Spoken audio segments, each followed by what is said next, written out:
بسم الله الرحمن الرحيم الحمد لله رب العالمين وصلى الله وسلم وبارك على نبينا محمد وعلى آله وأصحابه أجمعين أما بعد فهذا اليوم هو اليوم السابع من محرم عام 1434 من هجرة النبي صلى الله عليه وسلم نواصل فيه قراءة كتاب شمائل النبي صلى الله عليه وسلم وتعليقه. En cette journée du 10 novembre 2013, nous allons Inch'Allah poursuivre l'étude de Shama'il al-Nabi sallallahu alayhi wa sallam de l'imam Tirmidhi rahimahullah. فهو الدرس الحادي والعشرون. C'est donc le 21e cours. La veille, nous avons parlé du rire du prophète Muhammad sallallahu alayhi wa sallam. Babu ma ja'a fi dhahiki rasulillah sallallahu alayhi wa sallam. Et dans ce chapitre, nous avons vu et lu que le prophète sallallahu alayhi wa sallam riait et aussi il souriait, et que le prophète sallallahu alayhi wa sallam souriait beaucoup d'ailleurs. Nous avons vu aussi le hadith de Abu Dharr radiyallahu anhu, dans lequel le prophète sallallahu alayhi wa sallam nous donne une information concernant la dernière personne qui entrera au paradis. Avant elle, la première personne qui entrera au paradis, et la dernière personne qui sortira de l'enfer, donc qui entrera au paradis. Il y a une précision à apporter sur ce hadith avant de passer au hadith du jour. Cette précision est la suivante. La veille, nous avons vu que dans ce hadith, le prophète sallallahu alayhi wa sallam nous enseigne que le jour du jugement dernier, Yawm al-Qiyamah, Allah subhanahu wa ta'ala, après avoir exposé les péchés mineurs,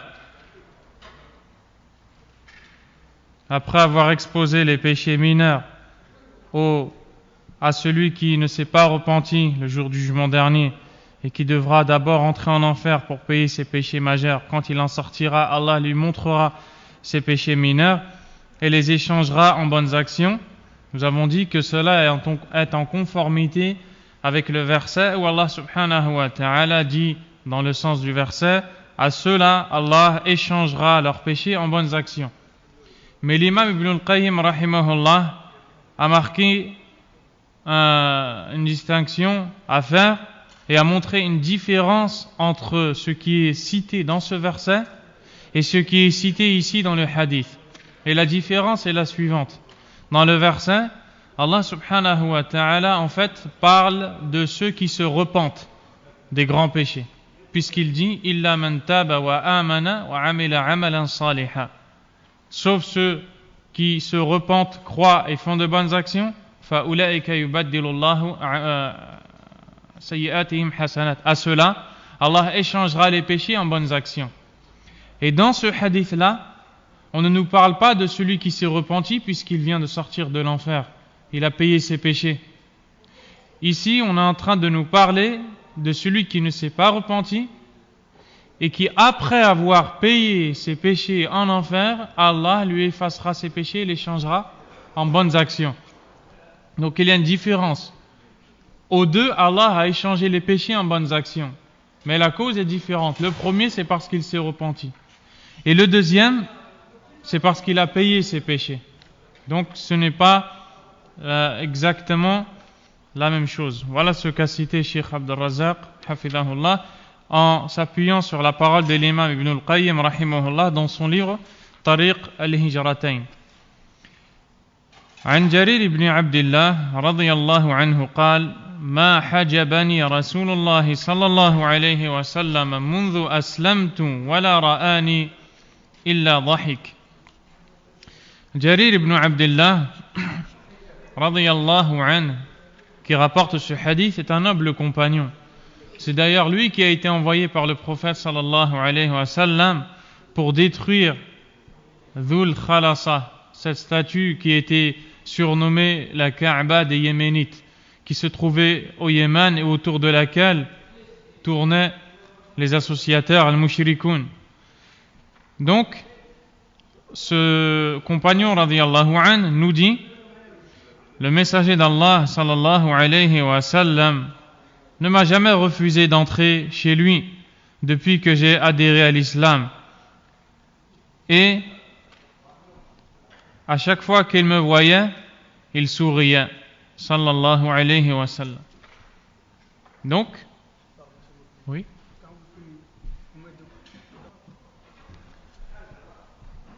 Donc, on voit dans ce hadith que le prophète sallallahu alayhi wa sallam, parmi ses nobles caractères, le fait qu'il ne refusait jamais à ce compagnon Jarir ibn Abdullah radiyallahu anhu, depuis qu'il s'est converti à l'islam, d'entrer chez lui.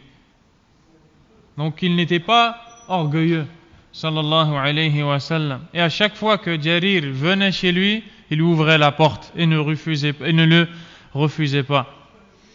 Plus que ça encore, à chaque fois qu'il le voyait, il lui souriait, sallallahu alayhi wa sallam. Et c'est donc le comportement que le musulman doit avoir avec son frère.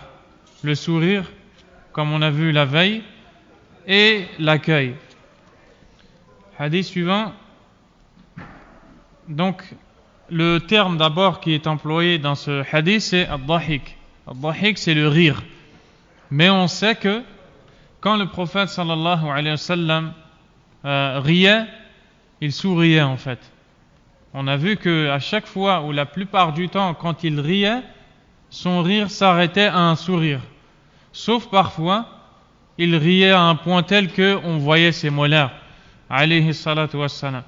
Et ce qui nous prouve qu'ici, ce qui est voulu, c'est le sourire, c'est une autre version du hadith qui est jugée bonne par l'imam al-Albani, rahimahullah, où le même compagnon dit qu'à chaque fois que le prophète sallallahu alayhi wa sallam me voit, il me sourit. عن عبد الله بن مسعود رضي الله عنه قال: قال رسول الله صلى الله عليه وسلم: إني لأعرف آخر أهل النار خروجا رجل يخرج منها زحفا فيقال له: انطلق فادخل الجنة. قال: فيذهب ليدخل الجنة فيجد الناس قد أخذوا المنازل فيرجع فيقول: يا رب، قد أخذ الناس المنازل. فيقال له: أتذكر الزمان الذي كنت فيه؟ فيقول: نعم. قال: فيقال له: تمن. قال: فيتمنى. فيقال له: فإن لك الذي تمنيت وعشرة أضعاف الدنيا. قال: فيقول: أتسخر بي وأنت الملك؟ قال: فلقد رأيت رسول الله صلى الله عليه وسلم ضحك حتى بدت نواجذه عليه الصلاة والسلام. Abdullah ibn Mas'ud radiyallahu anhu nous dit que le prophète sallallahu alayhi wa sallam a dit: je sais quelle est la personne qui sera la dernière à sortir de l'enfer. Et on vient de voir dans le hadith de la veille que Allah subhanahu wa ta'ala a donné ces informations au prophète sallallahu alayhi wa sallam par la révélation. Et que parfois, le prophète alayhi salatu wa sallam connaissait des choses de l'invisible. Et parmi celles-ci, cette information qu'il nous donne, dans laquelle il nous dit qu'il sait qui est la personne, c'est-à-dire parmi les croyants, qui avait commis des péchés majeurs desquels il ne s'était pas repenti, puis qui à cause de ces péchés entreront en enfer. Il sait qui est cette dernière personne à sortir de l'enfer. C'est donc la personne qui a le plus de péchés majeurs parmi la communauté. Il sait exactement qui est cette personne. Il dit: Rajulun yakhruju minha zahfa. C'est un homme qui sortira du feu en titubant. Et cet homme, quand il sortira du feu, car il aura payé tous ses péchés, on le traînera et on le fera sortir du feu. Et vous pouvez vous imaginer combien d'années, peut-être combien de centaines, peut-être combien de milliers d'années il a passé dans le feu de l'enfer, wal'iyadhu billah, à payer ses péchés, châtiment après châtiment, douleur après douleur. Et un jour, Allah subhanahu wa ta'ala va décider de le faire sortir de l'enfer afin que seuls les mécréants restent en enfer éternellement. Wal'iyadhu billah, qu'Allah nous préserve de l'enfer. Et alors, on dira à cet homme: Intaliq fadkhulil jannah. Après qu'il soit sorti de l'enfer, on lui dira d'entrer au paradis. Va et entre au paradis. Imaginez-vous un peu cet homme-là. Imaginez-vous cette personne qui a passé cette longue période qu'on ne peut concevoir dans le feu de l'enfer. Wal'iyadhu billah. Avec toutes ces douleurs et tous ces châtiments décrits par Allah Azza wa Jal et par le prophète sallallahu alayhi wa sallam. Imagine-toi fi hadhihi dunya, dans ce bas monde, entouré d'un feu. Imagine-toi entouré d'un feu et tu n'as aucune issue. Tu ne peux pas te préserver de ce feu, tu ne peux pas te sauver. Tu es convaincu que tu vas périr et que tu vas brûler, que tu vas mourir. Et le feu commence à te brûler. Et puis à un moment où tu as le plus grand désespoir, qu'est-ce qui se passe? Quelqu'un vient et te sort de ce feu. Comment tu te sentirais? Comment te sentirais-tu? Eh bien ça, c'est rien du tout. Ici, on est en train de parler de l'enfer, le châtiment d'Allah Azza wa Jal. Le prophète sallallahu alayhi wa sallam a dit que la dent d'un kafir, d'un mécréant en enfer sera de la même taille que la montagne de Uhud. La montagne de Uhud, elle s'étend sur des centaines de mètres. Elle s'étend sur des centaines de mètres et elle s'élève sur des centaines de mètres. Et Allah subhanahu wa ta'ala dans l'enfer va donner aux gens une corpulence imposante et une grande taille. Pourquoi? Pour qu'ils subissent plus le châtiment. Imaginez-vous un peu ça. Et cet homme-là qui a passé toute cette période en enfer, on va le sortir de l'enfer, on va lui dire va et entre au paradis. Il va se dire enfin l'issue est arrivée. Enfin Allah m'a délivré. Enfin Allah m'a épargné. Après avoir payé tous ses péchés. Car il avait dit la ilaha illallah, il avait prononcé cette parole en ayant la conviction qui découle de cette parole.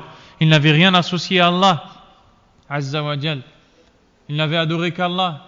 Il n'avait pas mécru en Allah de par ses croyances ou bien ses paroles ou ses actes. Résultat, il sortira de l'enfer. Et cela fait partie des mérites du tawhid, des mérites de l'unicité d'Allah et de la croyance en l'unicité d'Allah Azza wa Jal, puisque celui qui est muwahhid, monothéiste, sortira du feu s'il a commis des péchés majeurs qu'il devra payer. Il sortira un jour du feu. Cet homme-là sortira et on lui dira va et entre au paradis. Et alors, il s'y dirigera pour y entrer et trouvera que les gens y ont déjà pris leur domaine. Quand il entrera au paradis, vous venez d'entendre que c'est le dernier qui va entrer au paradis. Et quand il entrera au paradis, il ne verra plus de place. Car déjà, depuis longtemps, les gens sont entrés au paradis et ont pris leur maison et leur place. Alors il pensera qu'il n'y a pas de place pour lui. Qu'est-ce qu'il fera? Il reviendra donc disant Seigneur, les gens ont pris les places. Il dira Ya Allah, il n'y a plus de place. Tout le monde a pris sa place.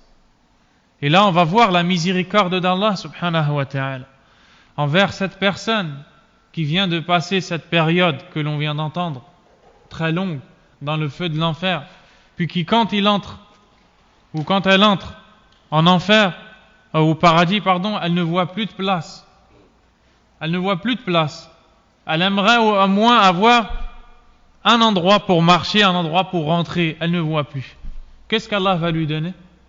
Le prophète sallallahu alayhi wa sallam dit qu'Allah lui dira est-ce que tu te souviens de l'époque où tu étais dans le bas monde? Allah lui dira tu te souviens dans cette vie? Tu te souviens de tout ce que tu as fait? Tu te souviens de tout ce que tu as dit? Et cette partie du hadith doit attirer notre attention. Elle doit nous réveiller et nous faire sortir de l'insouciance dans laquelle nous sommes. Car si aujourd'hui nous sommes insouciants et nous avons oublié nos paroles, nos actes, nos comportements, demain Allah subhanahu wa ta'ala nous dira tu te souviens hier? Tu te souviens de ce que tu as dit? Tu te souviens de ce que tu as fait? Et là, le musulman doit préparer sa réponse. Ensuite, il dira oui. Il ne pourra pas se cacher. comme on peut le faire ici, se cacher des gens, il ne pourra pas le faire. Alors formule ton souhait. Allah lui dira, formule ton souhait.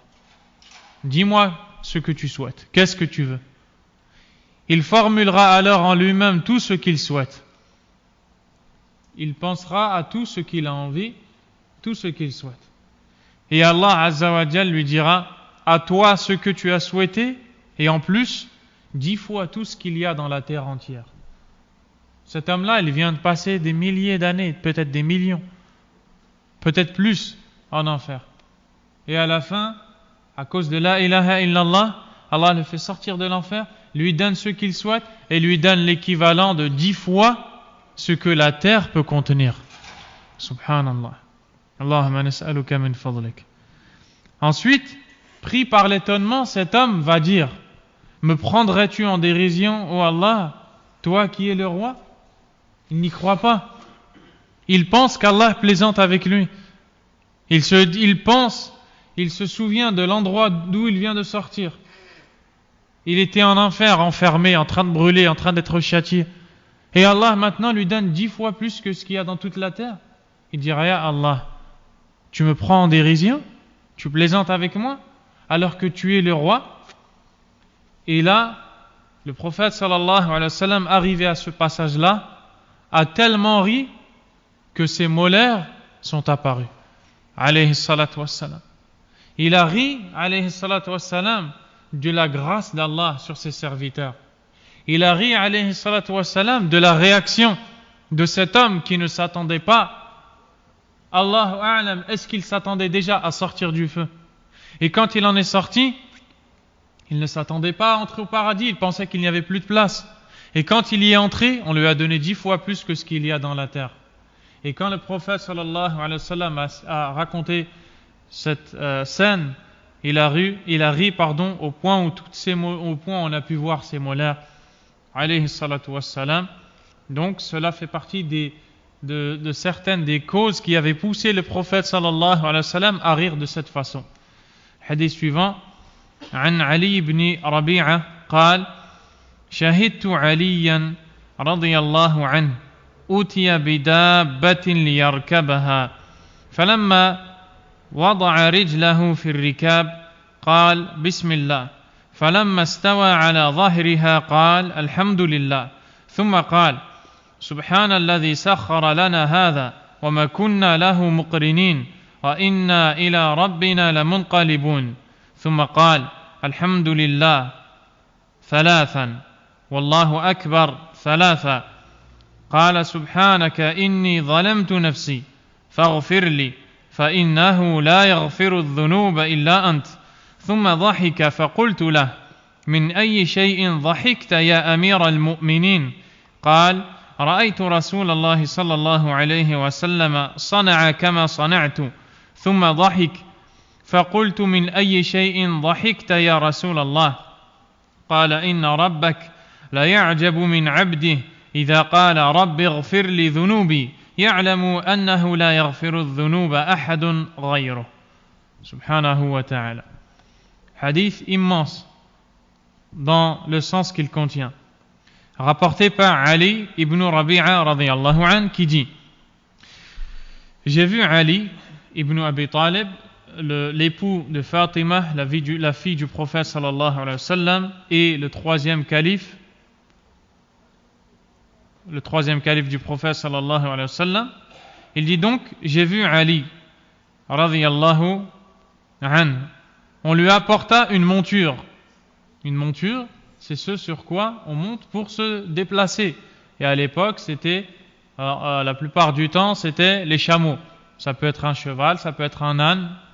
Et au jour d'aujourd'hui, une monture, ce mot-là, il est applicable pour la voiture, pour l'avion, pour le train, tout moyen de transport, le vélo, la moto. Il dit qu'il a vu Ali radiyallahu anhu et on lui a apporté une monture. Et quand il a eu cette monture, au moment où il mit le pied à l'étrier, l'étrier c'est l'endroit sur lequel on pose le pied justement pour monter sur la monture, comme les cale-pieds par exemple dans la moto. Et il dit, au moment où il a mis le pied à l'étrier, et il s'apprêtait donc à monter, il a dit, Bismillah. Il a prononcé le nom d'Allah subhanahu wa ta'ala. Et c'est une sunna que quand on monte dans la voiture ou dans l'avion ou dans le train ou dans n'importe quel moyen de transport de dire Bismillah. Pourquoi? Car quand tu prononces la parole Bismillah, tu demandes l'aide d'Allah subhanahu wa ta'ala. Et tu demandes à Allah tabaraka wa ta'ala al-baraka, la bénédiction. Et le prophète sallallahu alayhi wa sallam disait Bismillah dans la plupart des choses qu'il faisait, toutes les choses bonnes qu'il faisait. Donc ça c'est une parole à dire au moment de mettre ton pied. Cheikh Abd al-Razzaq ibn Abd al-Muhsin al-Abbad hafidhahullah dit que pour la voiture, tu le dis quand tu mets ton pied. Pour l'avion, c'est pareil. Dès que tu rentres ton pied dans l'avion, tu dis Bismillah. Et ainsi de suite pour tout autre moyen de transport. Ensuite, il dit فَلَمَّا اسْتَوَى عَلَى ظَهْرِهَا. Donc, il dit le nom d'Allah subhanahu wa ta'ala. Lorsqu'il fut bien assis sur son dos, لَمَّا اسْتَوَى عَلَى ظَهْرِهَا أي لَمَّا اسْتَقَرَّ عَلى ظَهْرِ الدَّابَّةِ. Une fois qu'il s'est bien installé sur le dos de la monture, il récitait les versets.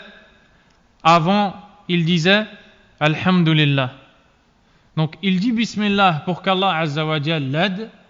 Et une fois qu'il est bien assis sur sa monture, il dit Alhamdulillah, car le moyen de transport est un bienfait immense d'Allah subhanahu wa ta'ala. Combien de gens n'ont pas pu aller visiter leur famille car ils n'ont pas de moyens de transport? Et au jour d'aujourd'hui, les moyens de transport sont tellement nombreux qu'il est facile à l'un d'entre nous de rendre visite à une personne éloignée en un temps très court. Donc c'est clair que c'est un grand bienfait d'Allah Azza wa Jal. C'est pourquoi il dit Alhamdulillah. Il loue Allah Azza wa Jal. Ensuite il dit Subhanalladhi sakhara lana hadha wa ma kunna lahu muqrinin wa inna ila rabbina lamunqalibun. Et les paroles qu'il prononce ici sont tirées de versets de surat Az-Zukhruf, les ornements, où Allah subhanahu wa ta'ala nous enseigne ce que l'on doit dire quand on monte sur la monture. Et donc Allah nous enseigne de dire Subhanalladhi sakhara lana hadha wa ma kunna lahu muqrinin. Donc ici c'est une traduction vraiment approximative, mais on va détailler l'essence réelle. Gloire à celui qui a mis cela à notre disposition alors que nous ne pouvions le maîtriser, et certes vers notre Seigneur nous retournerons. Le mot Subhan, quand tu dis Subhanallah Tabaraka wa ta'ala, est un mot avec lequel tu exprimes qu'Allah subhanahu wa ta'ala est exempt de tout défaut. Le mot Subhan signifie à montrer la pureté d'Allah dans ses noms et attributs. La pureté et la perfection d'Allah signifie à montrer qu'Allah Azza wa Jal est tellement pur qu'il est exempt de tout défaut. Il n'est touché nullement par la fatigue, ni la soif, ni la faim, ni l'oubli, ni toutes sortes de défauts. Et c'est pourquoi quand ils disent qu'Allah a un enfant, qu'est-ce qu'Allah leur a répondu? وَقَالُوا اتَّخَذَ الرَّحْمَنُ وَلَدًا سُبْحَانَهُ. Et ils ont dit, le tout miséricordieux s'est attribué un enfant. Allah a répondu en disant Subhanah, exempt soit-il de tout défaut. Donc quand tu dis Subhanallah, c'est une parole par laquelle tu exprimes la pureté des noms et attributs d'Allah subhanahu wa ta'ala. Donc Subhanalladhi sakhara lana hadha. Donc vous voyez la traduction gloire, ce n'est pas ce que l'on vient de dire. Mais c'est normal, c'est qu'il n'y a pas de terme pour traduire Subhan, car al-kuffar avec leur langue ils ne disent pas Subhan. Donc Subhanalladhi sakhara lana. Donc Subhan, exempt soit celui qui nous a assujetti cette monture. Et ici il y a une reconnaissance du bienfait d'Allah Azza wa Jal. Au moment où tu embarques, au moment où tu montes dans cette monture, tu te souviens que c'est un bienfait d'Allah Tabaraka wa ta'ala. Et tu le reconnais. Tu exprimes à Allah Azza wa Jal ta reconnaissance. Exempt soit celui qui m'a assujetti cette monture, celui qui a mis à mon service, celui qui m'a fait don de cet immense bienfait, de ce cadeau sur lequel je peux me déplacer. وَمَا كُنَّا لَهُ مُقْرِنِينَ. Ce qui veut dire, alors que nous ne pouvions le maîtriser, c'est-à-dire alors que nous ne pouvions de nous-mêmes le mettre à notre disposition. Donc celui qui t'a donné la monture, c'est Allah tabaraka wa ta'ala. Et même si tu l'as acheté en apparence avec ton argent, c'est Allah qui t'a créé et qui a créé ton argent et cette monture. Donc c'est un bienfait d'Allah et tu te dois d'être reconnaissant. C'est lui qui a mis à ta disposition cette monture qui te suit et qui t'obéit. Par exemple, le chameau est une monture. Et le chameau a une grande force. Pour ceux qui veulent s'approfondir, qu'ils cherchent. Le chameau a une force telle que si il mettait ne serait-ce qu'un coup de sa tête à un homme, il pourrait le mettre au sol, il pourrait peut-être même le tuer. Le chameau, s'il prenait le bras d'un homme dans sa bouche et le mangeait ou le mâchait, il pourrait le détruire. Et pourtant, qu'est-ce qu'on voit dans le désert? On voit que le petit enfant de 8 ans, quand il lève sa main vers le chameau est apeuré et il baisse la tête. On voit que le petit enfant de 8 ans tire le chameau et l'emmène où bon lui semble. Et le chameau le suit et lui obéit. Quelqu'un a-t-il médité sur ce bienfait? Allah Azza wa Jalla l'a cité dans Surat Yasin. Il dit وَذَلَّلْنَاهَا لَهُمْ فَمِنْهَا رَكُوبُهُمْ وَمِنْهَا يَأْكُلُونَ. C'est-à-dire, et on les a humiliés pour eux. C'est-à-dire, on a humilié ces montures pour eux. Et ce signe-là est un des plus grands signes d'Allah, subhanahu wa ta'ala. Comment un chameau, une bête qui peut se défendre, qui peut te repousser, si cette bête le veut, elle fuit et tu ne pourras rien faire. Et tu ne pourras pas, avec tes deux mains et tes deux jambes, lui faire quoi que ce soit. Et malgré ça, un petit enfant qui n'a aucune force le maîtrise comme il veut. Qui a fait ça? Qui a mis ce chameau au service de l'homme, si ce n'est Allah subhanahu wa ta'ala? Au jour d'aujourd'hui, le bienfait doit se ressentir encore plus avec les avions, par exemple. Une personne qui veut visiter sa famille dans son pays d'origine ou des amis dans un autre pays. Cette personne embarque et se trouve donc à bord de cet avion qui décolle d'un endroit et qui est dans les airs pour atterrir dans un autre pays à peut-être des milliers de kilomètres, peut-être même à l'autre bout de la terre. Subhanallah. Et si Allah Azza wa Jalla l'avait voulu, ce morceau de fer n'aurait jamais décollé du sol. Et si Allah l'avait voulu, ce morceau de fer serait tombé en plein vol, comme on l'a vu pour plusieurs avions. Donc sans aucun doute, c'est un grand bienfait d'Allah Azza wa Jalla. Avant, quand ils allaient faire le pèlerinage, le Hajj, ils disaient adieu à leur famille, car peut-être qu'ils allaient mourir en route. Ils mettaient peut-être 2 ans, peut-être 3 ans pour revenir chez eux. Au jour d'aujourd'hui, tu montes dans l'avion et en 6 heures, tu es arrivé à destination. Donc, voyez l'importance de cette invocation quand on monte et quand on embarque. Ensuite, wa inna ila rabbina lamunqalibun. C'est-à-dire qu'une fois qu'il est monté et qu'il a prononcé ces paroles, il dit et vers notre Seigneur nous retournerons. Et les savants ont médité sur la sagesse pour laquelle le prophète sallallahu alayhi wa sallam à ce moment-là prononce cette parole-là. Pourquoi à ce moment-là il se rappelle qu'il retournera vers Allah? Qui a la réponse? Bilal. Hein? Salim. Hein? Non. La réponse, c'est parce que quand il monte, il sait qu'en voyage il peut mourir. Donc, il se rappelle qu'il va revenir à Allah, subhanahu wa ta'ala. Et les gens avant, quand ils montaient sur les chameaux, qu'ils allaient parcourir de longues distances pour le voyage, ils savaient qu'ils risquaient la mort. Peut-être parce qu'on allait les attaquer en route, peut-être parce qu'il va tomber du chameau, et le chameau, si vous êtes déjà monté sur un chameau, c'est vraiment très élevé. Et il suffit que le chameau fasse un faux geste pour que la personne tombe peut-être sur la tête et elle meurt. Que dire alors des moyens de transport d'aujourd'hui? Les voitures, les avions. Combien d'accidents il y a eu? Donc à plus forte raison, on se doit de prononcer ces paroles-là quand on monte en voiture, en bateau, en avion. On doit se rappeler de la mort. On doit se rappeler du fait qu'on peut mourir et qu'on va retrouver Allah subhanahu wa ta'ala. Ensuite, il dit Alhamdulillah à 3 reprises. Puis il dit Allahu Akbar à 3 reprises. Puis il dit Subhanaka inni zalamtu nafsi faghfirli fa innahu la yaghfiru lah. Ce qui veut dire exempt sois-tu. J'ai lésé mon âme, c'est-à-dire je me suis fait de l'injustice à moi-même. Pardonne-moi donc. Toi seul pardonne les péchés.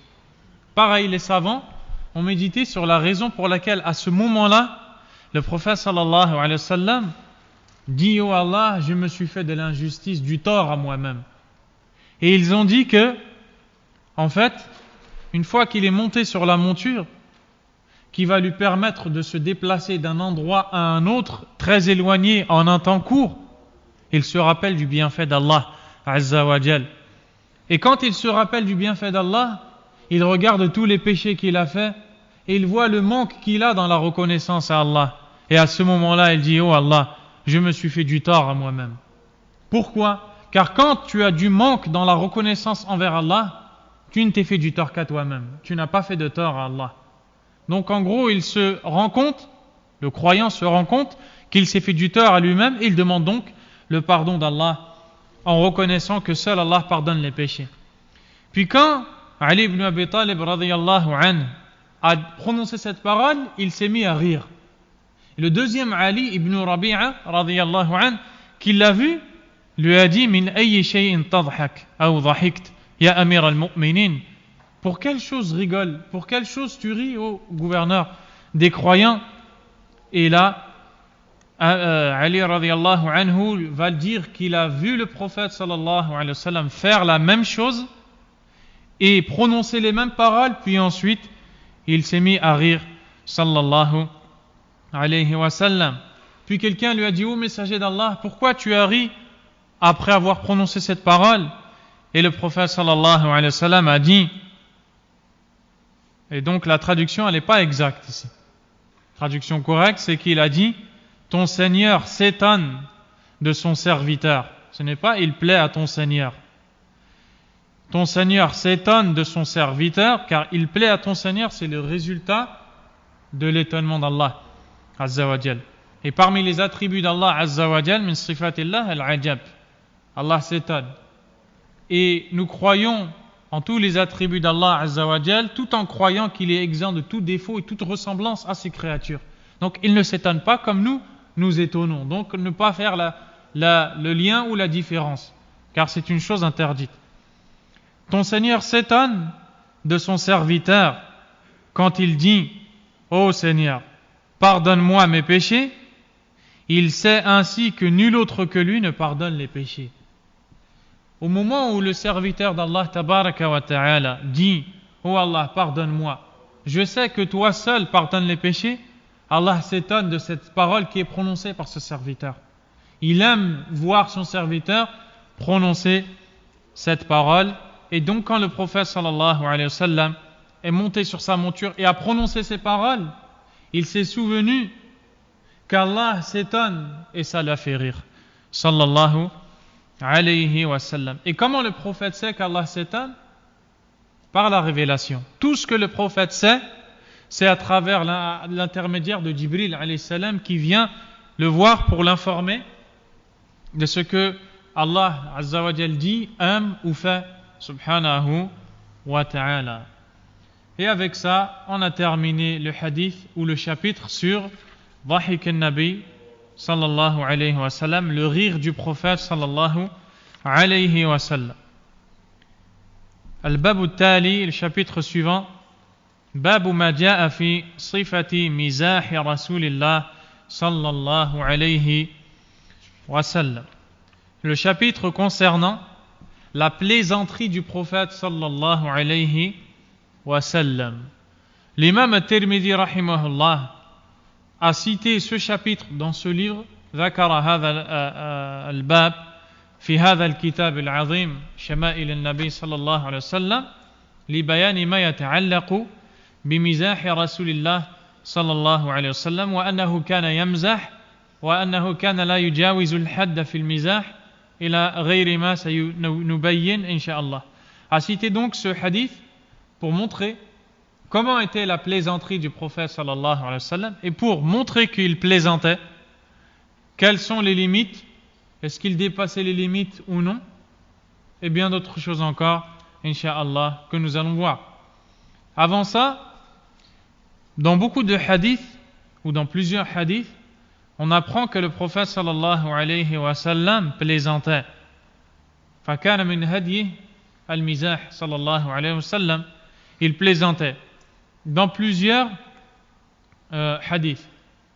Et al-murad wal-maqsoud min al-mizah, ce qui est recherché à travers la plaisanterie, idkhal al-surur, c'est de faire entrer la joie dans le cœur du croyant, ou al-mu'anasa, ou izdiyad al-mahabba wal-ulfa, c'est le fait de faire grandir l'amour entre les croyants, le fait de réconcilier celui qui est triste, de réconforter celui qui est anxieux. Et voici donc les buts recherchés à travers la plaisanterie. Et le prophète sallallahu alayhi wa sallam kana yamzahu wa la yaqulu illa haqqan. Il plaisantait en ne disant que la vérité. Comme on va le voir, on n'a pas le droit de mentir en plaisantant, comme beaucoup et énormément de gens le font. Wal iyadhu billah. Wa lam yakun yukthiru minhu alayhi salatu wassalam. Donc, non seulement il ne mentait pas quand il plaisantait, mais aussi le prophète sallallahu alayhi wa sallam n'abusait pas quand il plaisantait, il ne dépassait pas la limite. Il plaisantait quand il y avait le besoin, sallallahu alayhi wa sallam. Al-Sheikh Abdul Razzaq, hafidhahullah, a dit que la plaisanterie, il a cité ça des savants, qu'ils ont dit que la plaisanterie chez l'homme doit être comme le sel dans le plat. Un plat dans lequel il n'y a pas de sel va être difficile à manger. Il ne va pas avoir le goût attendu, le goût aimé. Par contre, un plat dans lequel on met trop de sel, ça deviendra pareil. On ne voudra pas en manger. Mais le plat dans lequel on met la dose qu'il faut va être bon à manger. C'est la même chose pour la plaisanterie. Le musulman doit plaisanter, mais sans dépasser les limites. Et il ne doit pas s'empêcher non plus de plaisanter. L'imam al-Nawawi rahimahullah ta'ala, dans son livre Al-Adhkar, son livre qui concerne les invocations, les formules de rappel, de dhikr, a dit, قال العلماء, les savants ont dit, المزاح المنهي عنه هو الذي فيه إفراط ويداوم عليه. La plaisanterie qui est interdite est celle dans laquelle on a dépassé les limites et que l'on fait constamment. La plaisanterie qui est interdite est celle dans laquelle on a dépassé les limites et qui est faite constamment. Il dit فَإِنَّهُ يُورِثُ الضَّحِكَ وَقَسْوَةَ الْقَلْبِ, car celle-ci provoque l'abus dans le rire, duquel va découler la mort des cœurs ou la dureté des cœurs. وَالْعِيَذُ بِاللَّهِ. وَيَشْغَلُ عَنْ ذِكْرِ اللَّهِ تَعَالَى, et elle va occuper la personne et le faire distraire ou la faire distraire du rappel d'Allah subhanahu wa ta'ala. وَالْفِكْرِ فِي مُهِمَّاتِ الدِّينِ, elle va également la faire distraire de penser dans les choses importantes relatives à sa religion. وَيَؤُولُ فِي كَثِيرٍ مِنَ الْأَوْقَاتِ إِلَى الْإِيذَاءِ, et pour la plupart du temps, cette catégorie de plaisanterie, c'est-à-dire dans laquelle on dépasse les limites, pousse à nuire à l'autre. Pousse à nuire à l'autre et à lui faire du mal, comme on va le citer. وَيُورِثُ الْأَحْقَادِ, et va provoquer la haine entre les gens quand ils abusent. Ils plaisantent entre eux, mais ils dépassent les limites. Ils dépassent les limites. Ensuite, ça passe de la plaisanterie à la moquerie, de la moquerie à l'insulte, de l'insulte à la dispute, de la dispute à la bagarre, et les gens se détestent. Et ça arrive beaucoup, et très fréquemment. Et pour la plupart du temps, le début, c'était une plaisanterie. Pourquoi ? car on n'a pas respecté les règles dans la plaisanterie. On ne doit pas plaisanter comme bon nous semble. On ouvre toutes les portes et on plaisante comme on veut. On plaisante en respectant l'autre et sans dépasser les limites. Il dit وَيُسْقِطُ الْمَهَابَةَ وَالْوَقَارَ. Et la personne qui plaisante trop, qui plaisante tout le temps, les gens n'ont plus ce respect que l'on a envers la personne qui est calme, qui est posée, qui est sérieuse. Ce respect, cette espèce de crainte, si on peut dire ça comme ça, elle tombe. Aujourd'hui, quand tu vois des savants, par exemple, quand tu vois des savants parmi les gens de science, tu ne le regardes pas comme tu regardes n'importe quelle autre personne. Tu le regardes avec respect. Tu fais attention peut-être à ne pas lui couper la parole si tu lui parles. Pourquoi ? Car il y a ce mot, al-mahaba, cette crainte par respect. Eh bien, celui qui plaisante tout le temps, on n'a plus cette chose-là pour lui. Il dit فَأَمَّا مَا سَلِمَ مِنْ هَذِهِ الْأُمُورِ فَهُوَ الْمُبَاحِ. Quant à la plaisanterie qui est préservée de toutes ces choses que l'on vient de citer, c'est celle qui est licite. الذي فعله الذي كان رسول الله صلى الله عليه وسلم يفعله. C'est celle-ci que le prophète faisait صلى الله عليه وسلم. فإنه صلى الله عليه وسلم إنما كان يفعله في نادر من الأحوال. Car le prophète صلى الله عليه وسلم ne plaisantait que rarement. Il plaisantait dans certaines situations précises. Pour quelle raison ? L'imam al-Nawawi nous dit lil maslaha, pour un intérêt. Il faisait cela pour un intérêt, comme réconforter la personne qui est éprouvée, comme aider la personne qui est fatiguée, d'autres choses. Wa tatyib nafsi al-mukhatab, afin de calmer et d'apaiser celui avec qui il parle, alayhi salatu wassalam. Wa mu'anasatihi, et afin de lui tenir compagnie. وَهَذَا لَا مَانِعَ مِنْهُ قَطْعًا. Et sans aucun doute, cette chose n'est nullement interdite. بَلْ هُوَ مُسْتَحَبٌ إِذَا كَانَ بِهَذِهِ الصِّفَةِ. Bien au contraire, c'est même recommandé et préférable de le faire si il respecte ce que l'on vient de dire. Donc cette introduction pour nous dire que le prophète plaisantait, alayhi salatu wassalam, mais qu'il ne dépassait pas les limites. Et certains dépassent les limites quand ils plaisantent. Parmi les plaisanteries dans lesquelles on dépasse les limites, le mensonge. Beaucoup de gens mentent en plaisantant et pensent que comme ils plaisantent, ce n'est pas grave. Cela est faux. C'est interdit de mentir même en plaisantant. Le prophète sallallahu alayhi wa sallam a dit qu'il est garant d'une maison au paradis pour celui qui abandonne le mensonge même en plaisantant. Et il a même dit dans un autre hadith, Wailun liman yatakallamu, dans le sens du hadith, Wailun liman yatakallamu bil kalima yakdhibu liyudhhika al-qawm, wailun lahu, wailun lahu, wailun lahu. C'est-à-dire, malheur à celui qui parle aux gens en mentant pour les faire rire. Malheur à lui, malheur à lui, malheur à lui. Et ce mot, qui est traduit approximativement par malheur, en vérité, c'est un mot qui est plus grand. Le mot wail signifie une menace d'Allah subhanahu wa ta'ala qui va s'abattre sur la personne citée. Et ici, la personne citée est celle qui ment pour faire rire, pour faire rigoler les gens qui sont avec lui. C'est interdit. On n'utilise pas l'interdit pour faire rire.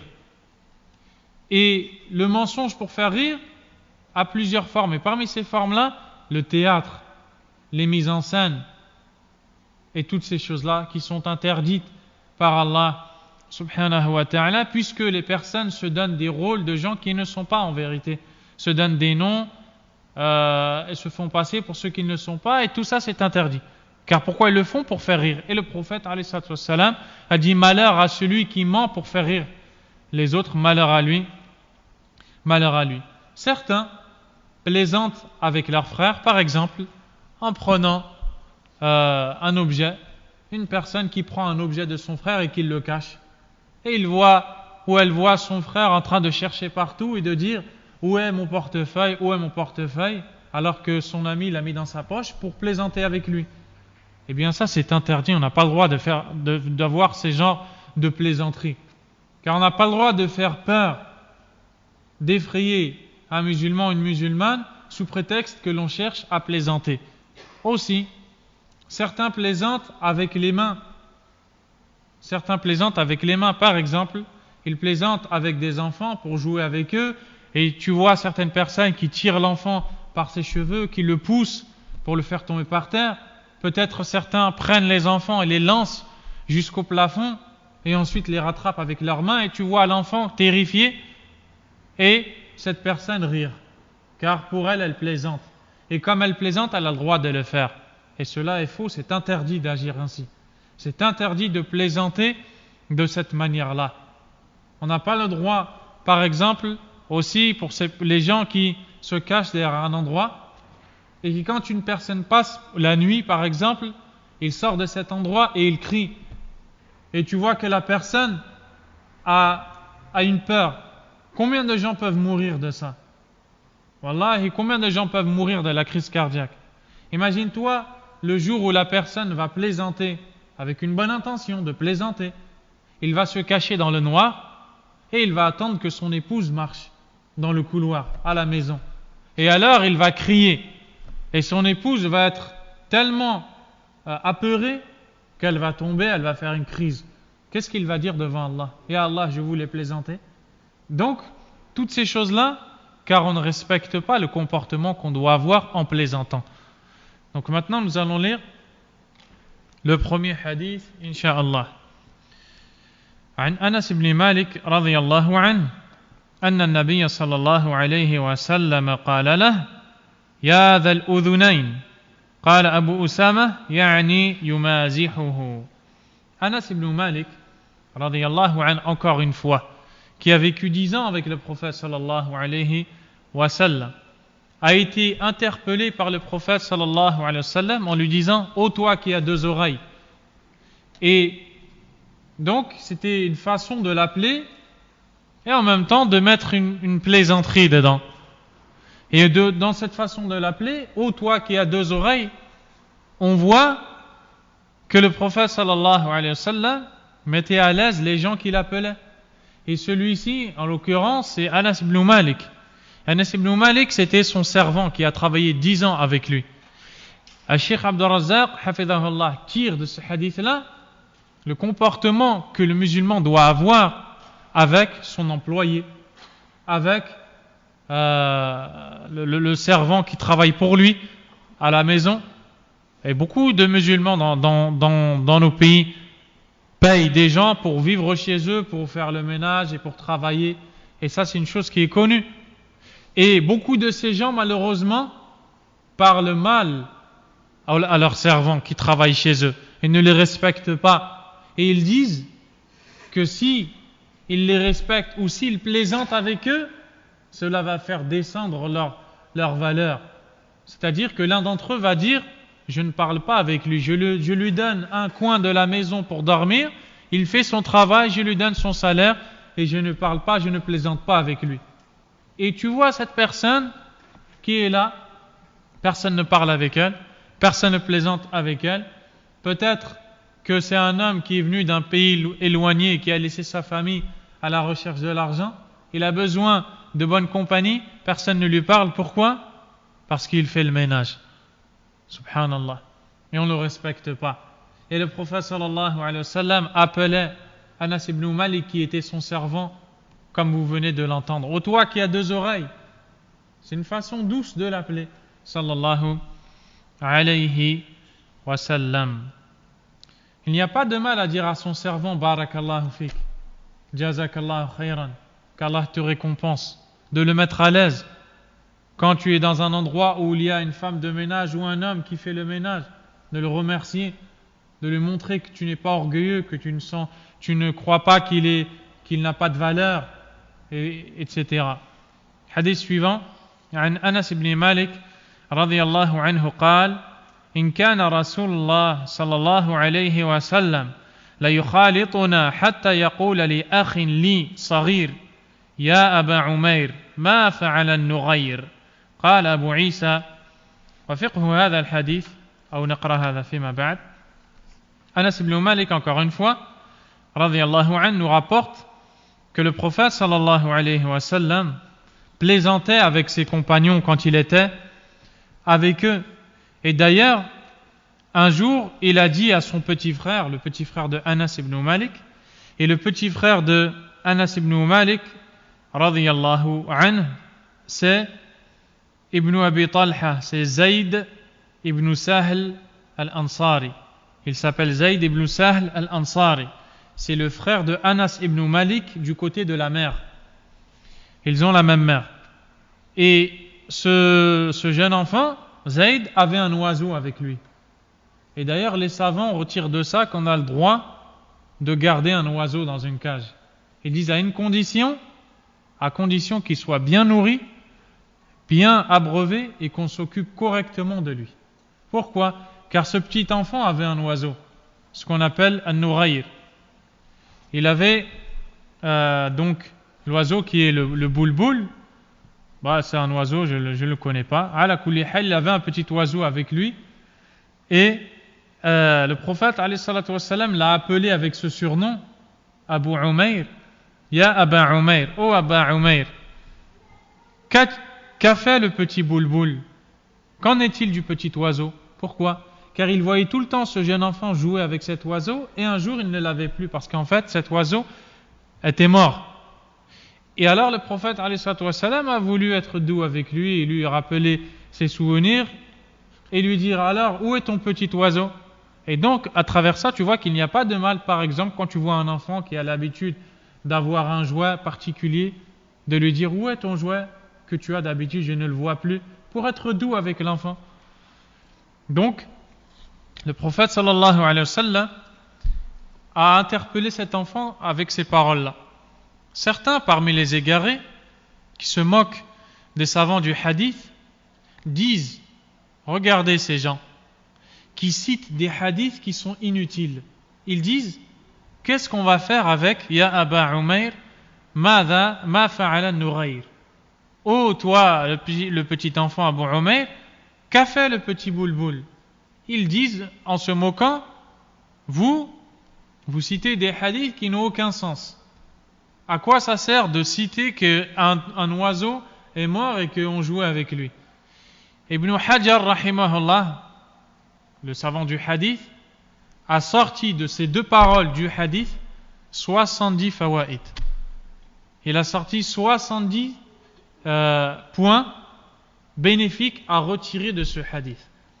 Abu Isa Tirmidhi rahimahullah va nous en citer quelques-uns. Tout ça pour voir que quand le prophète parle, sallallahu alayhi wa sallam, ce n'est jamais inutile. Il y a toujours un intérêt, une chose à apprendre dans ses paroles. Abu Isa Tirmidhi dit: wa fiqhu hadha al-hadith, et la compréhension de ce hadith, anna nabiyya sallallahu alayhi wa sallam kana yumazih. Premièrement, que le prophète sallallahu alayhi wa sallam plaisantait. Donc déjà on tire de ce hadith que le prophète alayhi salatu wa sallam plaisantait. Il dit aussi: wa fihi annahu kanna ghulaman saghira faqala lahu ya Aba Umayr. On tire aussi de ce hadith qu'il a donné un surnom de paternité à un enfant en l'appelant Abu Umayr. Le nom Abu en arabe veut dire le père de. Et le nom que tu vas rajouter après, par exemple Abu Bilal, ça voudra dire le père de Bilal. Et dans la sunna, il est bien de se donner ce nom. Si tu as un enfant qui s'appelle Muhammad, qu'on t'appelle Abu Muhammad, que tes amis t'appellent Abu Muhammad. Si tu as un enfant qui s'appelle Ahmed, qu'on t'appelle Abu Ahmed, etc. Et donc on a le droit de donner ce surnom à un enfant alors qu'il n'a pas d'enfant. Donc on tire de ça qu'on peut donner le surnom à un enfant et qu'on peut donner le surnom à une personne même si elle n'a pas d'enfant. Aïcha radiyallahu anha a été surnommée Abdillah, la mère de Abdullah, alors qu'elle n'avait aucun enfant qui s'appelait Abdullah. Donc, parmi aussi les choses que l'on tire de ce hadith, وَفِيهِ أَنَّهُ لَا بَأْسَ أَنْ يُعْطَى الصَّبِيُّ الطَّيْرَ لِيَلْعَبَ بِهِ. On tire aussi comme enseignement qu'il n'y a pas de mal à donner un oiseau à un enfant pour qu'il joue avec. Donc regardez on vient de sortir déjà 4 enseignements d'une parole qui est composée de 2 phrases. Et que on a le droit de donner à un enfant un oiseau s'il le traite bien. Donc au jour d'aujourd'hui, si quelqu'un dit « Est-ce que j'ai le droit de donner un oiseau à un enfant ?» La réponse est oui. D'où il a tiré cette réponse qui est un jugement religieux, halal ou haram, de ce hadith-là, duquel les gens ont parlé, et d'autres encore. Aussi, وإنما قال له النبي صلى الله عليه وسلم يا أبا عمير ما فعل النغير لأنه كان له نغير يلعب به فمات فحزن الغلام عليه فمازحه النبي صلى الله عليه وسلم فقال يا أبا عمير ما فعل النغير. Il dit, le prophète sallallahu alayhi wa sallam lui a dit, Abu Umayr, qu'a fait le petit boulboul? Car il avait un petit oiseau, le boulboul, avec lequel il jouait et qui mourut. Comme l'enfant en fut attristé, le prophète sallallahu alayhi wa sallam a dit cela pour l'amuser. Et il y a bien d'autres choses encore qu'on tire comme enseignement de ce hadith. Mais quoi qu'il en soit, on ne prend pas à la dérision une sunna, un hadith, une parole du prophète sallallahu alayhi wa sallam. On ne la dénigre pas. Car on sait, même si on est ignorant, qu'il y a des enseignements dans les paroles du prophète sallallahu alayhi wa sallam. Hadith suivant, عن أبي هريرة رضي الله تعالى عنه قال قالوا يا رسول الله أي الصحابة إنك تداعبنا قال أي تداعبنا أي تمازحنا وتلعب معنا قال نعم غير أني لا أقول إلا حقا. Abu Huraira radiyallahu anhu dit que les compagnons ont dit: Ô messager d'Allah, tu plaisantes avec nous de temps à autre. C'est-à-dire, ô messager d'Allah, on te voit plaisanter avec nous et on voit que cela fait partie de tes comportements. Et le prophète sallallahu alayhi wa sallam a dit: oui, et je ne dis alors que la vérité. Donc ici, regardez, on voit 2 choses. Il plaisante, mais ne dépasse pas les limites. Et c'est ça la sunna que l'on doit suivre dans la manière de plaisanter. On doit plaisanter, mais ne pas dépasser les limites.